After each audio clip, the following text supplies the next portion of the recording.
Welcome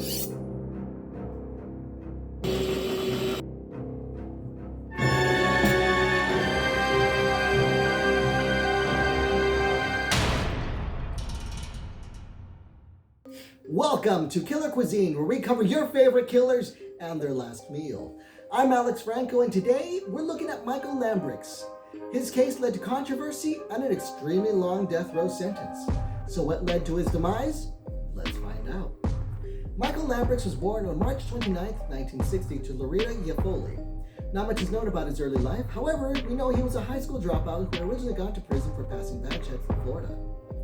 In February of 1983, Lambrix, age 22, and his then-girlfriend Frances, age 31, went to a nearby town called LaBelle for a few drinks.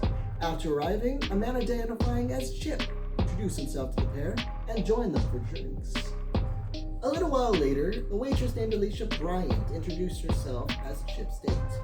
The four of them went to a lounge called Squeaky's to dance.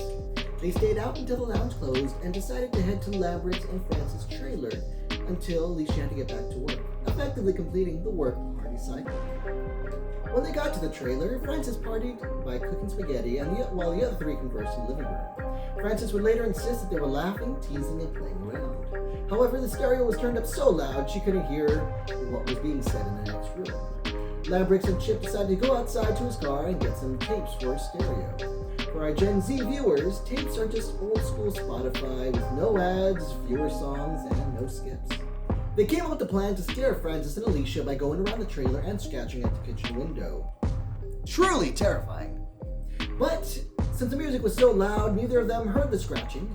Since that didn't work, they decided to have Chip hide in the cattle feed trough nearby while Lambrix lured the women outside so Chip could jump out and scare them.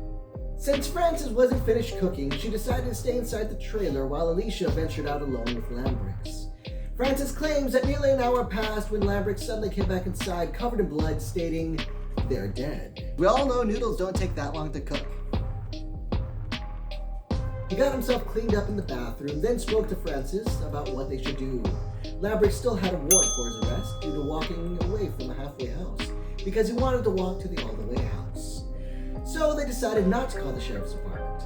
They instead decided to hide the two bodies and abandon Chip's car far, far away. Frances was later arrested for unrelated charges and denied blowing Lambrix. A few days later, Frances' family helped her bond out of jail and she got a lawyer. After receiving some legal advice, she went to the state attorney's office and claimed Lambrix forced her to help him conceal two bodies. She would show them where the bodies were located. When asked why he murdered Chip and Alicia, she insisted that she didn't know or see or hear anything. So otherwise, The state attorney's office and sheriff's department recovered the bodies and issued a warrant for Lambrix's arrest. That's number 2! Since they didn't know exactly what transpired, they came up with the theory that Lambrix had lured the couple to the trailer with the intention of robbing and killing them. When the bodies were recovered, both their personal effects were on them and Lambrix was not charged with robbery. Lambrix was arrested several weeks later, and the state's attorney's office had given the local newspaper the robbery theory of an escaped convict. That stirred up the local community. Some believe that the newspaper story and the conviction was done in order to gain political support for the prosecutor. Do we have a conspiracy? At the time, Lambrix decided not to talk to the sheriff's department or the state attorney's office, since, by law, any statement could be used against you. He would later regret this decision. When Alicia came out, Chip jumped out and scared her from the feed trough. Alicia got angry at both of them, but she verbally assaulted Chip, and they fought among themselves. Lambrix decided to leave and let them work things out. Lambrix headed back to the trailer. Once Lambrix made it back to the trailer, he heard a scream coming from the trough area. He waited until he heard another scream and headed back out. Since the area is known to have wild animals such as alligators, he decided to take a tire iron to protect himself. Once he reached the area, he heard a faint pounding and walked in on Chip, physically assaulting Alicia. He ordered Chip to let go of her, but Chip refused. Lambrix forced Chip off. Chip then attempted to assault Lambrix, but Lambrix was able to hit Chip first. He hit Chip in the head numerous times until he lay motionless. He attempted to help Alicia by performing CPR, but he realized she was dead. He went back to check on Chip and realized he was dead too. Lambrix returned to the trailer in a state of shock and told Francis they're dead. He washed up. Lambrix and Francis both decided it was best to hide the bodies and abandon Chip's car. Okay, the state attorney's office wasn't provided with Lambrix's versions of events, and law enforcement were not provided with his statement either. Coincidence? The state tried to make a plea deal with Lambrix for a lesser charge, but Lambrix insisted he was innocent. On March 22nd, 1984, Lambrix was sentenced to death. After 4 stay of executions and 33 years, he would be executed on October 5th, 2017. So was he innocent?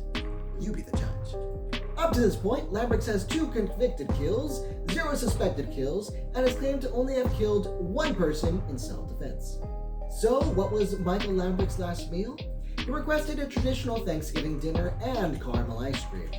In the words of Lambrix's mother, it's... You know, the turkey, the dressing, the sweet potatoes, the mashed potatoes, dressing, olives, deviled eggs, all the stuff he likes. So there's a lot that goes into Thanksgiving dinners, each family with their own traditions. So instead of us going and changing that, we're going to focus on the ice cream. So without any original recipes here, Killer Cuisine will take a few liberties to help us enjoy his last meal. We'll begin by making our caramel first. You'll need 1 cup of sugar, 6 tablespoons of butter, room temp, and half a cup of cream. Boom. Now in a saucepan, begin melting your sugar. Put this on medium heat and keep in mind this is a time-consuming process. So one thing you can do to accelerate it is add in about a tablespoon of water. Once it's melted in a nice deep dark color, you can go ahead and add in your butter. There may be a violent reaction. If not, that's okay too. Go ahead and push forward. Add in your cream and it'll give this nice, beautiful caramel color. After that, you're done. Go ahead and put it in a nice container. Me, I use this mason jar. Now, please ignore this portion because I did make a little bit of a mess. For now, go ahead and set this off to the side. Next, we'll make our ice cream.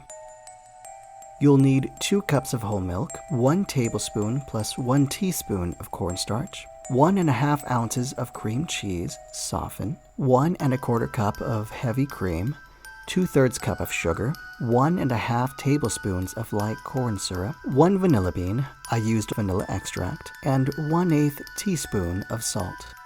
Over here I have a water bath prepared. Now it's just a bowl with ice and water. We'll need that for later, so go ahead and set that off to the side. Next, I'll pull out this little bowl over here. We're going to mix in 2 tablespoons of the milk with the cornstarch.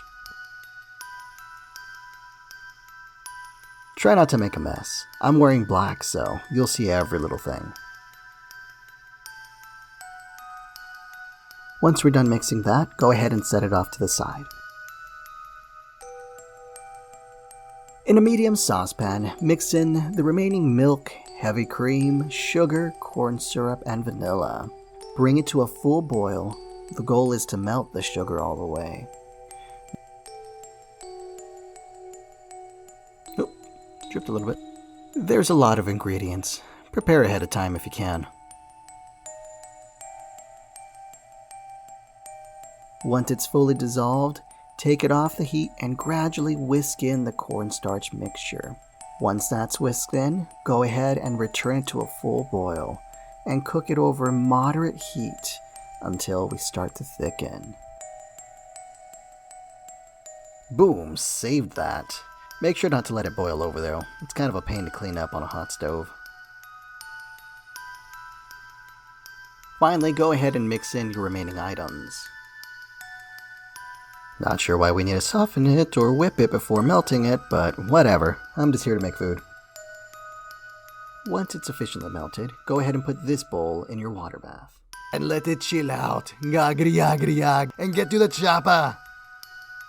Now, here's some movie magic. I'm going to walk off screen, and I'm going to grab this other little cup that I forgot to grab, and transfer it over. Check this out. And voila! Now the reason I transferred it is so I can make it easier to transfer in a bag. I don't like messes, so this is an easy way for me. Pour it into this bag and ziplock it nice and tight. You're going to try to lay this down flat in the freezer. Many hours later. After several hours, pull it out of the freezer. It'll be semi-hard. Go ahead and beat it. Just break it up and insert it into a food processor. You don't have a food processor? Blender. You don't have a blender? Just use your hand, I guess. I don't know, maybe a fork. Transfer it over into another small container, something we can freeze it in. Add in our caramel, mix it in, and add in some more delicious caramel. We'll go ahead and freeze it for a few more hours. After that, pull it out of the freezer. It should look nice and pretty just like this. Now, word of warning, if you're going to present it like I am, make sure not to leave it out too long or it'll begin to melt. Crazy concept, right? Micheal Lambrix, last meal. Thank you for joining us today. Make sure to like and subscribe to be notified of future videos. Until then, this has been Killer Cuisine.